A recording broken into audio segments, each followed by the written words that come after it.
그 무렵에 또 큰 무리가 있어 먹을 것이 없는지라 예수께서 제자들을 불러 내가 무리를 불쌍히 여기노라. 그들이 나와 함께 있은지 이미 사흘이 지났으나 먹을 것이 없도다. 만일 내가 그들을 굶겨 집으로 보내면 길에서 기진하리라. 그 중에는 멀리서 온 사람들도 있느니라. 이 광야 어디서 떡을 얻어 이 사람들로 배부르게 할 수 있으리이까? 너희에게 떡 몇 개나 있느냐? 7이로소이다. 예수께서 무리를 명하여 땅에 앉게 하시고 떡 7개를 가지사 축사하시고 떼어 제자들에게 주어 나누어 주게 하시니 제자들이 무리에게 나누어 주더라. 또 작은 생선 2마리가 있는지라 이에 축복하시고 명하사 이것도 나누어 주게 하시니 배불리 먹고 남은 조각 7광주리를 거두었으며 사람은 약 4,000명이었더라. 예수께서 그들을 흩어보내시고 곧 제자들과 함께 배에 오르사 달마누다 지방으로 가시니라. 바리새인들이 나와서 예수를 힐난하며 그를 시험하여 하늘로부터 오는 표적을 구하거늘 예수께서 마음속으로 깊이 탄식하시며 어찌하여 이 세대가 표적을 구하느냐? 내가 진실로 너희에게 이르노니 이 세대에 표적을 주지 아니하리라. 하시고 그들을 떠나 다시 배에 올라 건너편으로 가시니라. 샬롬, 여러분 반갑습니다. 오늘도 큐티라 여는 기막힌 하루입니다. 오늘 우리에게 허락하신 본문은 마가복음 8장 1절부터 13절까지 말씀이 되겠습니다. 오늘은 지난주 목요일 본문이었던 오병이어와 비슷한 이적이 소개되고 있는 칠병이어의 이적입니다. 그리고 이 칠병이어는 예수님이 살아계시면서 보여주시기로 하셨던 구속사적인 이적이 막을 내리는 사건이기도 합니다. 그러면 칠병이어의 이적을 통해 오늘 우리가 묵상해야 할 것은 무엇인지 함께 은혜를 나눠보도록 하겠습니다. 첫째로 칠병이어의 은혜는 우리를 불쌍하게 여기는 은혜에서 시작되었습니다. 2절 말씀에 보면요. 내가 무리를 불쌍히 여기노라 라고 하셨고 오병이어의 이적을 나타내는 그 시기에서도 큰 무리를 보시고 목자 없는 양 같음으로 인하여 불쌍히 여기셨습니다. 예수님께서는 이미 마태복음 4장 2절에서 소개되었듯이 40일 밤낮으로 금식하신 후에 줄이신 경험이 있으십니다. 히브리서 4장 15절 말씀에서는 우리의 연약함을 동정하지 못할 리가 아니요 모든 일에 우리와 똑같이 시험을 받으신 이로되 죄는 없으시니라 라고 하셨습니다. 예수님께서는 이미 사흘 동안 당신과 함께 있는 이방인들의 필요를 누구보다도 정확하고 세밀하게 알고 계셨고 이대로 돌려보냈다가는 이들에게 임할 육체의 연약함과 또 멀리서 온 사람들까지의 필요도 다 알고 계셨던 것입니다. 예수님의 눈은 불쌍한 무리들에게 집중이 되었기에 제자들을 불러 예수님의 마음을 전합니다. 하지만 제자들은 예수님과 다르게 무리들을 불쌍히 여기는 마음이 없으니 광야만 보였던 것입니다. 예수님과 제자들과 무리들이 있는 자리가 분명 광야였지만 예수님은 무리들이 보였고 제자들은 광야가 보였습니다. 이렇게 예수님의 마음과 우리의 마음은 엄청나게 다르다는 것을 보는 본문인 것 같습니다. 인생의 목적이 아직 분명하지 않은 제자들이 예수님과 함께 동고동락하며 양육을 받고 수많은 이적들을 보고 왔음에도 불구하고 아직 변화되지 않은 가치관이 드러나고 있는 것이기도 합니다. 예수님은 우리 인생을 불쌍히 여기는 측은지심으로 바라보십니다. 이 측은지심은 우리를 구원으로 인도해 가시는 매우 중요한 성품 중에 하나이기도 합니다. 불쌍히 여기시는 측은지심 때문에 예수님은 골고다를 오르셨고 죽으셨고 부활하셨습니다. 성령께서는 오늘도 우리의 연약함을 불쌍히 여기며 탄식하시는 것이기도 합니다. 예수님은 불쌍히 여기는 마음으로 사람들을 바라보시니 그들의 약함과 피로가 보이지만 제자들은 당장 눈에 보이는 광야에 집중이 되다 보니 광야가 더 크게 보이고 모여있는 무리들이 더 과중한 과업으로 남게 되는 것입니다. 다시 말해 예수님은 구원이 다급하여 불쌍한 마음으로 무리들을 둘러보시며 안타까워하시지만 제자들은 광야라는 현실에 묶여 있으니 함께 있는 이방인들의 무리가 불쌍하게 보이기는커녕 숙제나 과제거리로만 생각하고 있어서 더 이상의 것을 생각할 수 없는 시선으로 묶여 있는 것을 볼 수 있습니다. 예수님 사역의 목적은 분명히 영적인 것이지만 이 영적인 것을 수반하게 되는 육신의 문제도 결코 등한히 여기시지 않고 계심을 보여주십니다. 그렇기 때문에 우리는 분명하게 치우치는 것이 무엇인지 깊이 묵상하고 신앙의 중심을 잡는 것이 매우 중요합니다. 김양재 목사님께서는 가장 영적인 것이 가장 육적인 것이라고도 하셨습니다.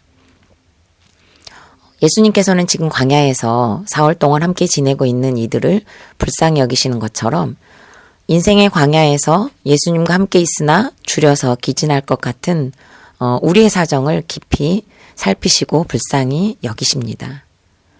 우리의 결핍도 정확히 아시는 하나님이시고 때로는 우리가 멀리 있어서 영적으로 곤고한 광야 상태라는 것도 알고 살피십니다. 그러나 우리가 제자들처럼 광야에만 집중하고 광야의 불편함과 광야의 결핍만 보고 벗어나려고만 한다면 질병이어의 이적은 나타나지 않을 것입니다. 신명기 32장 36절에서는요. 참으로 여호와께서 자기 백성을 판단하시고 그 정도를 불쌍히 여기시리니 라고 하셨습니다. 하나님께서는 저와 여러분은 이미 속속들이 다 알고 계셔서 불쌍히 여기시는 것입니다.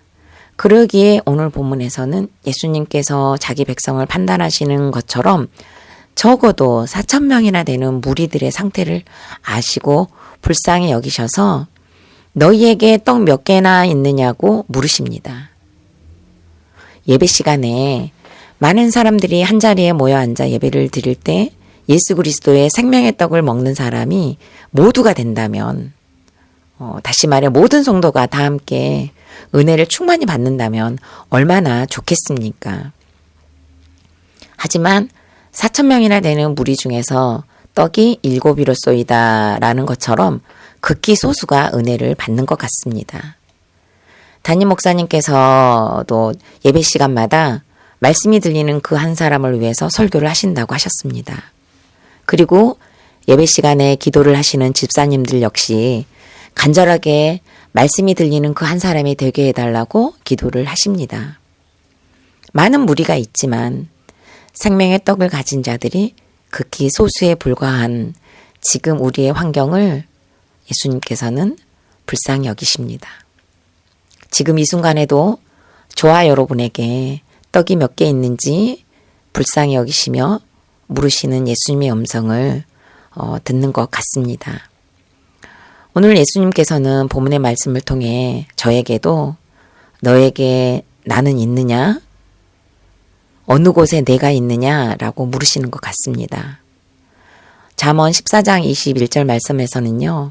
이웃을 업신여기는 자는 죄를 범하는 자요. 빈곤한 자를 불쌍히 여기는 자는 복이 있느니라 고 하셨는데 그동안 옳고 그름으로 친정어머니와 남편을 정죄하며 무시하고 업신여겼기에 불쌍히 여기지 않았던 저의 악한 모습을 또다시 직면하는 날이기도 합니다.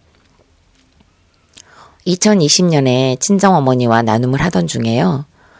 친정어머니께서 어릴 때 부모님으로부터 받았던 상처나 속상한 사건에 대해 나눌 기회가 있었습니다.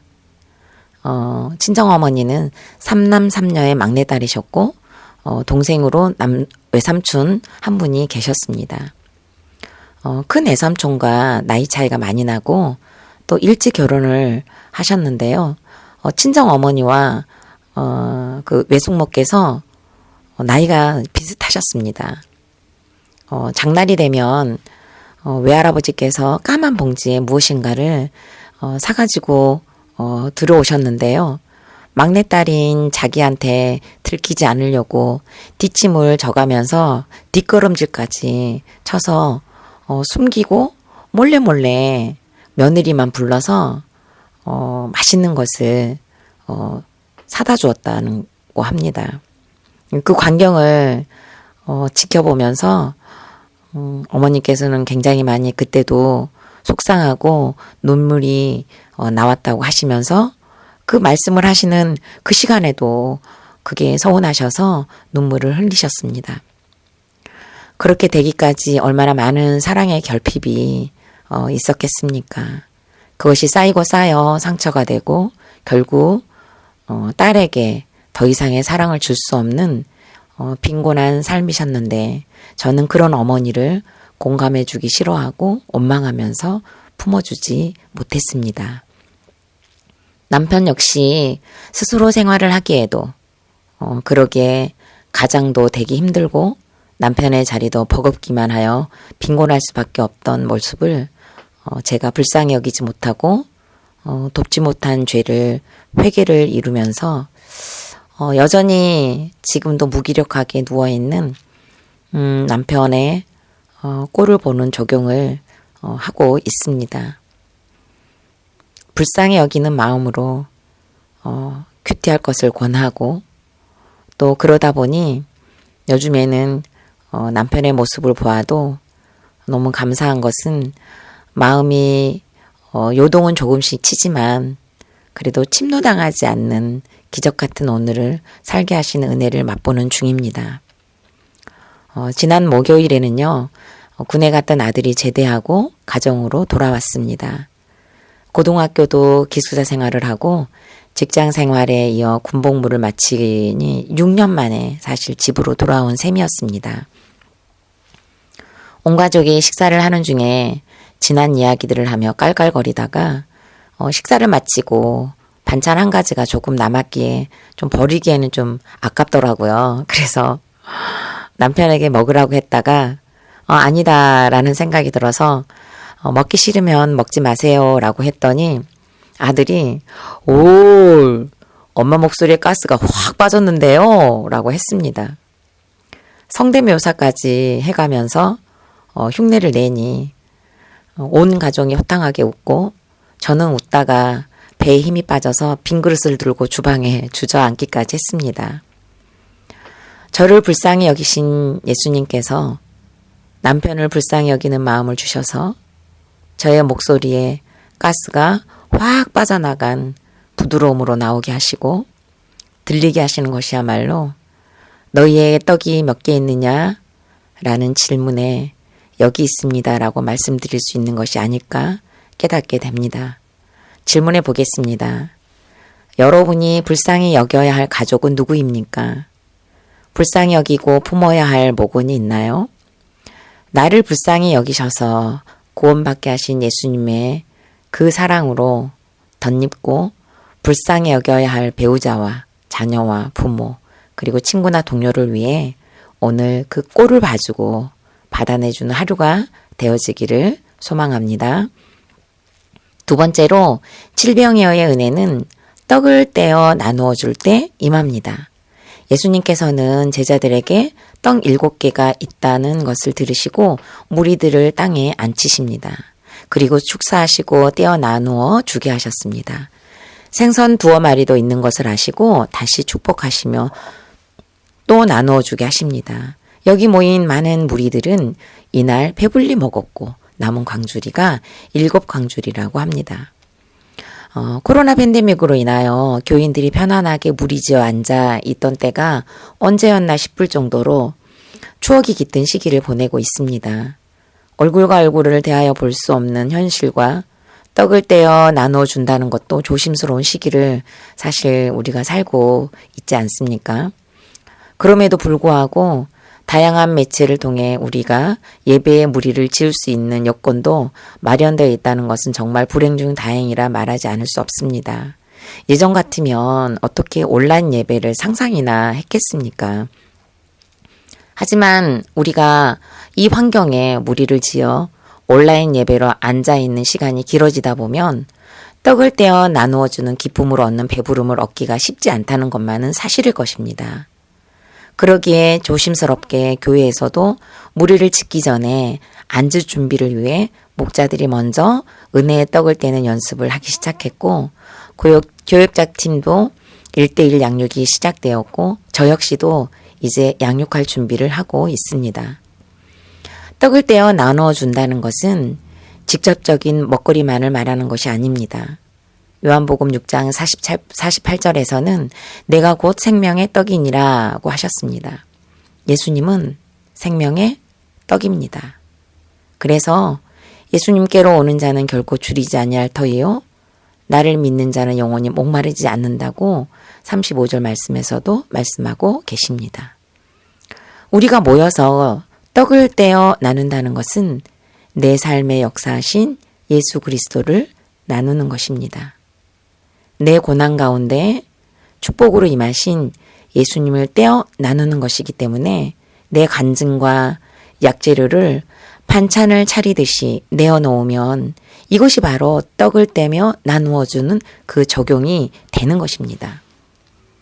이날 예수님의 말씀에 떡을 떼어 나누어주는 제자들의 순종이 있었기 때문에 많은 무리들이 배불리 먹고 남는 것을 체험했습니다.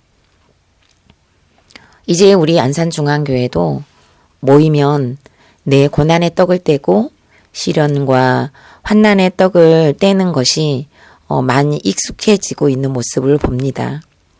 서로의 얼굴을 보면 내 사건을 떼어내고 나누려고 하고 또 떼어낸 고난과 환난을 드리려고 하고 마음으로 힘써 공감하며 채율하는 모습을 심심찮게 보고 있습니다.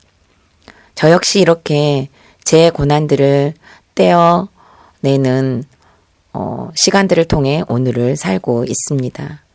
내 자랑을 떼어주고 내 성공을 떼어준다면 그 자리가 먹어도 배고프고 열등감과 실패감에 허기질 것이지만 서로의 약재료를 나누고 고백하면서 나누어 주니 질리지 않고 배부름을 주는 것 같습니다. 어제는 오랜만에 미리 머리 염색을 하기 위해 나섰습니다. 2시간가량 저의 고난의 떡을 떼어 나누면서 구속사를 외쳤습니다. 인생의 목적이 행복이었으면 저의 인생이야말로 어쩌면 저주받은 인생이라고까지 할 수 있었겠지만 인생의 목적이 거룩이다 보니 제 고난의 떡이야말로 여러 종류가 되어서 더 방대하게 외칠 수 있었음을 깨닫는 시간이었습니다. 집으로 나서는 길에 열심히 듣고 함께 나누던 분이 교회에 꼭 한 번이라도 찾아가겠다고 하시는 말씀을 들으며 머리 염색이 아니라 고속사를 더 진하게 물들이는 시간을 주신 하나님께 감사했습니다. 질문해 보겠습니다. 여러분이 떼어 나누어 줄 약재료는 무엇입니까? 아직 내 고난을 떼어주기 힘이 듭니까? 지금 내 고난의 떡이야말로 내가 외치고 떼어내야 할 사명이라는 것이 인정되십니까? 순종했던 제자들처럼 지금 겪고 있는 그 고난의 떡을 떼어 나눠 보십시오. 또 다른 그 한 사람이 배불리 먹고 남는 역사가 쓰여질 줄 믿습니다. 세 번째로는 은혜를 주셨는데 표적을 구하면 예수님의 탄식이 됩니다. 칠병이어의 이적을 본 바리새인들은 예수님을 힐난합니다. 여기에서 힐난했다는 것은 논리적으로 반박했다는 의미가 아니라 감정을 개입시켜 비난하는 어투로 말꼬리를 붙잡고 논쟁하려고 들이대면서 무시하는 것을 말합니다. 그것으로도 모자라 예수님을 시험하기까지 합니다. 귀신의 힘을 빌어서 병자들을 고쳤다고 하면서 메시아이신 것을 적극적으로 거부하고 비아냥거리면서 하늘로부터의 표적을 구합니다. 이것은 지금 자신들의 눈앞에서 불병거가 내려오고 만나가 떨어지도록 하라는 것입니다. 지금 하늘에서 불병거가 내려온들, 만나가 우수수 떨어진들, 이들에게 믿음이 생길까요? 이미 수많은 병자들과 죽은 소녀를 살리기까지 했는데도 불구하고 끊임없이 표적을 요구하기 때문에 예수님께서는 탄식할 수밖에 없었습니다. 누가복음 16장 27절 이하에 보면은요, 부자와 나사로에 대한 말씀이 소개가 되어 있거든요. 부자가 죽어서 음부의 고통 중에 있을 때 나사로를 자기 아버지 집에 보내달라고 하죠. 거기에는 자신의 형제가 5이나 있기 때문에 이 음부의 고통이 있는 곳으로 오지 않도록 해달라고 하면서 죽은 자에게서 그들에게 가는 자가 있으면 그들이 듣겠다고 합니다. 이때 성경은 뭐라고 말씀하고 있을까요? 6장 31절에 보면은요, 이르되 모세와 선지자들에게 듣지 아니하면 비록 죽은 자 가운데서 살아나는 자가 있을지라도 고난을 받지 아니하리라 하였다 하시니라 라고 했습니다. 이미 보여주실 수 있는 모든 표적을 보여주셨기 때문에 예수님은 오늘 본문에서는 소개되어 있지 않지만 마태복음에서는 예수님의 십자가의 죽음과 부활을 의미하는 요나의 표적밖에는 보여줄 것이 없다고 하시면서 그들을 떠나셨습니다.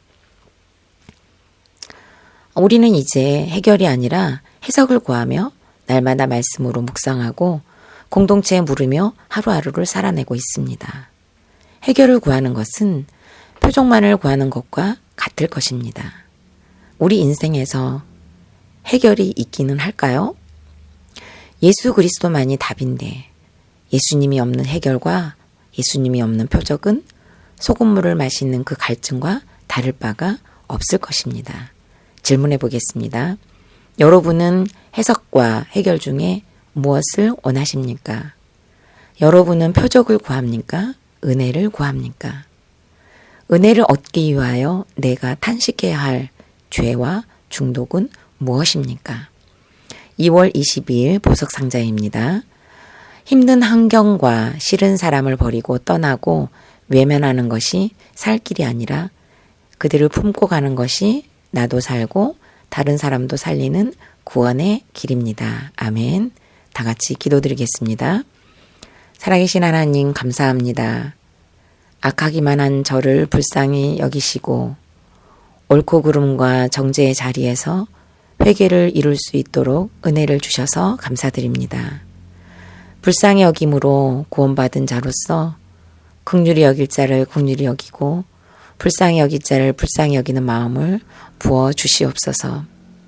질병여의 기적을 나타내기 위해 고난을 허락하신 주님, 저에게 있는 고난의 떡을 떼어 나누어주는 적용을 함으로 배불리 먹고 7 방주리가 남았다는 은혜가 나타나는 삶이 되도록 우리 주님, 우리 공동체도 붙들어 주시옵시고 이 말씀을 듣는 모든 이들에게도 함께하여 주시옵소서.